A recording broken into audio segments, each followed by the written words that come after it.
Started. This is for the Office of Management and Budget. I'll turn it over to you, Director Rudd. Thank you, Councilor Green.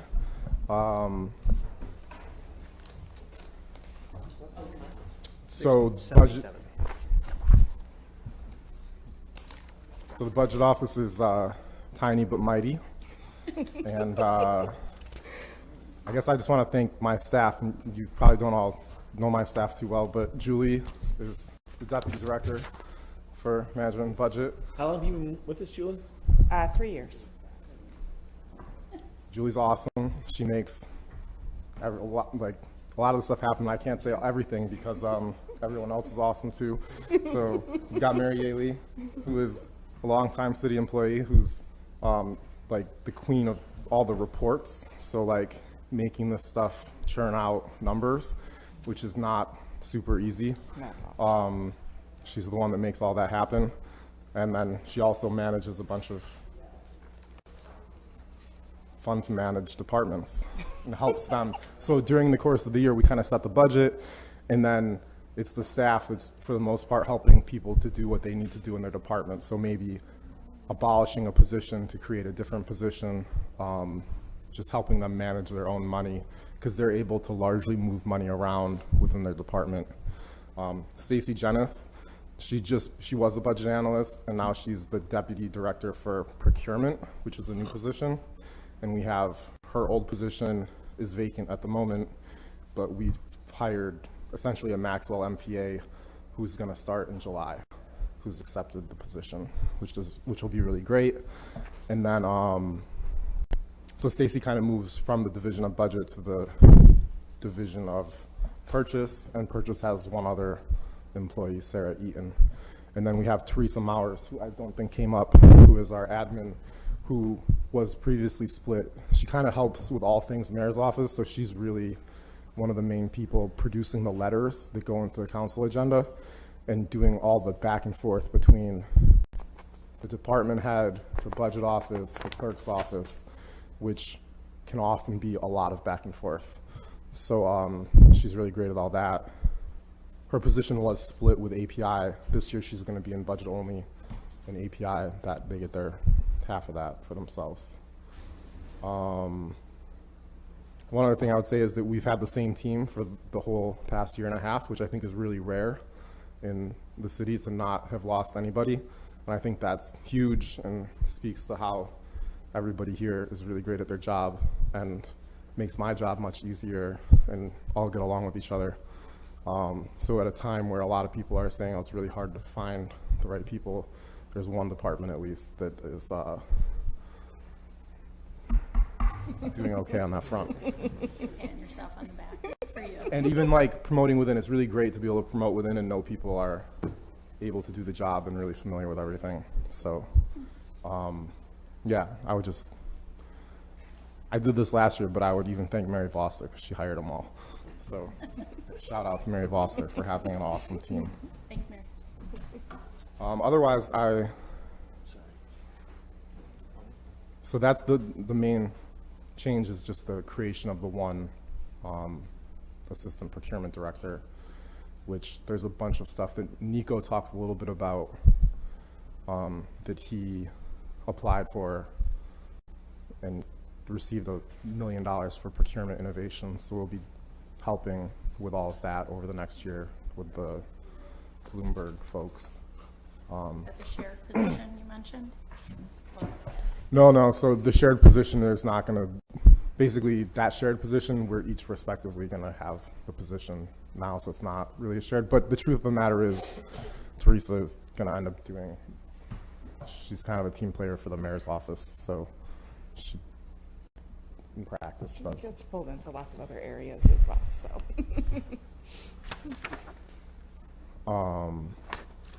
But I don't think we really know what the procurement, and I think some of the procurement change for management purposes, the Division of Minority Affairs is now under budget as well, which I think will be helpful because there's a lot of who do we give the awards to, or the contracts to, how diverse are they, how do we organize that data, how do we connect that data to actual who gets the contracts. President Hudson is the only other person other than me who sits on all the committees to give out contracts, so she understands how there's a need to really have budget, procurement, and minority affairs essentially all on one page. And not to interrupt you, Director, but I do want to say thank you, because we went into this when Tim came aboard, and it was just willy-nilly. You ask people for certain things like the EO and their percentage of women, minorities, and they just sent it through and basically said, so much for you. But Tim put a formula together that's going to ensure that we're going to get what we're looking for, so that we can make sure, as we keep saying, inclusive city, diverse city for all. So we have to ensure that these folks are a part of the project. So I do want to applaud you, Tim, for that. And thank you for humoring me, because I know I'm not easy. But I also think so we just changed the local law to require subcontracting on 30% rather than 20%. So I'm hoping that having more deliberate systems along with that change, I think the thing that President Hudson and I both know very well is that the primes often lack the diversity. Their workforces are often very homogeneous without diversity. So the subcontracting requirement, so the formula she was referencing is like trying to use the data to show that because we have this sub requirement, the composition of the workforce doing the work actually became more diverse, because the subs are typically more diverse than the primes. So that is, I think our goal is to be able to show with data that the subcontracting requirement does result in a more diverse workforce.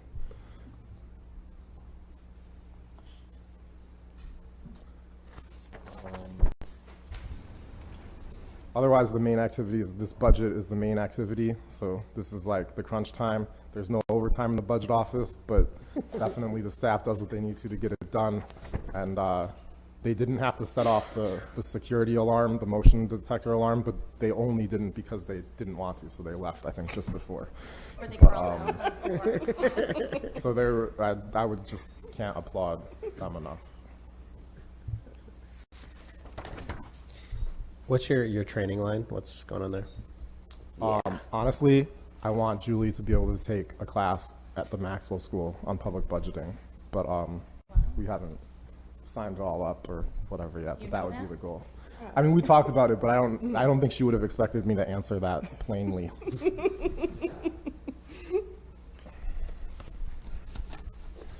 I guess you might just comp it I'll ask. out of the goodness of their heart for the city. We can ask.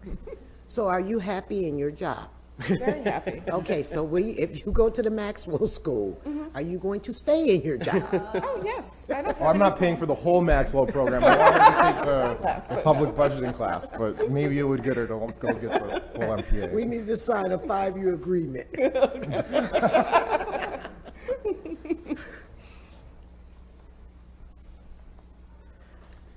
Other questions on this? No, I just appreciate Tim is, obviously, we all call you a lot. I probably call you and maybe Michael. Oh, we was blowing him up on Friday, wasn't we? I know. So we call you a lot, and you can get a hold of you at any time, at night, the weekends and stuff like that to answer our questions, because a lot of times people call us when something occurs to us. So you never had access to a budget director like we had for you in my history here, so we really appreciate it. My pleasure. I would just for curiosity's sake, the first page about all the different 900 different analysis reports and budget adjustments and stuff. Could you go into what each of those kind of what is done on the 49 budget analysis? Different budgets analyzed and prepared. The analysis and review of budgets. What each of those kind of categories involves? Well, I would say the major functions, I was just trying to get a rough illustration of how we spend our time. So I think most of our time is spent on the financial management and planning, so basically like the production of this main operating budget.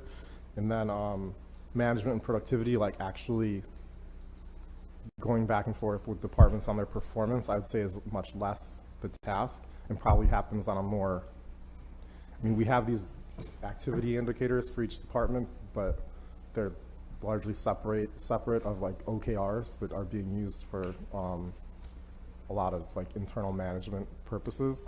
So I don't think our main, but then there'll be something like look at the efficacy of the asphalt plant, and we'll like pull up old data and show the production and help inform whether we should keep or sell that type of asset. So anyways, I'm just trying to say we do that, but we don't do a lot of that. A lot of other parties are doing that. And then we do the capital plan, which is also a big lift, but is really consolidated into kind of like the late part of the calendar year. And the actual specific numbers, I'm not sure if you have a great, what, the 900 type stuff, or Not off the But- top of my head.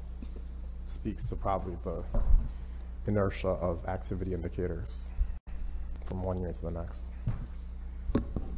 I just want to ask you this because it would be in your budget. It would have to be. So, Counselor Hogan and myself, I can only refer back to us because we've been here the longest. Since I've been here, I have asked the question because we have a lot of different facilities throughout the city, all over the place. We're paying water bills, we're paying light bills, we're paying maintenance on facilities all across the city and out of the city. So, we have all of this property, land bank, SUR, whatever it may be. And we bond and we do capital project bonding for a whole lot of stuff.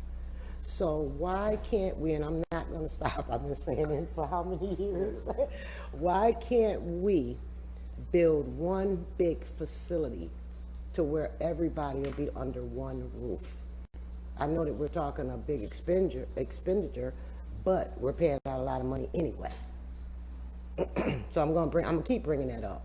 That's fair. I mean, I suppose you could, but there'd be like some operational trade-offs too, and that would be for the people who are operating the department to say they wanted that new. Well, not really, that's what counselors are here for, because number one, Well, that's true. You could we, say it's- you go in DPW, you'll see police cars in there, so they cross-exchange and work on everybody's stuff anyway. So why couldn't we be under one roof? And I know about the fire department, so that's where we get our engineers and designers to fix it to where fire trucks will fit in there and DPW will fit in there. I mean, I think logistically, it can be done at less of a cost. I think that by the time we're done with that, and if we do the overall analysis of everything we pay for, we'll probably save money in the long run. that's fair. That could be an analysis that. That's what I want to do too, is have a person and maybe eventually a department that's asset management that looks at all that and says, okay, we want to consolidate here, we want to change up the way we do electric here, and just because it's no one's job. And, you know, DPW, Jeremy's running around doing a million things. He's not sitting down for a week figuring out what his real estate needs are, right? So I think if we had someone that's full job was figuring out what do we do with the things that we own, I think it would definitely pay for itself in the same way the fleet Because manager. we're on Hiawatha, we're on Pete, we're on Erie, we're all over the place, and I think we're paying for those buildings still.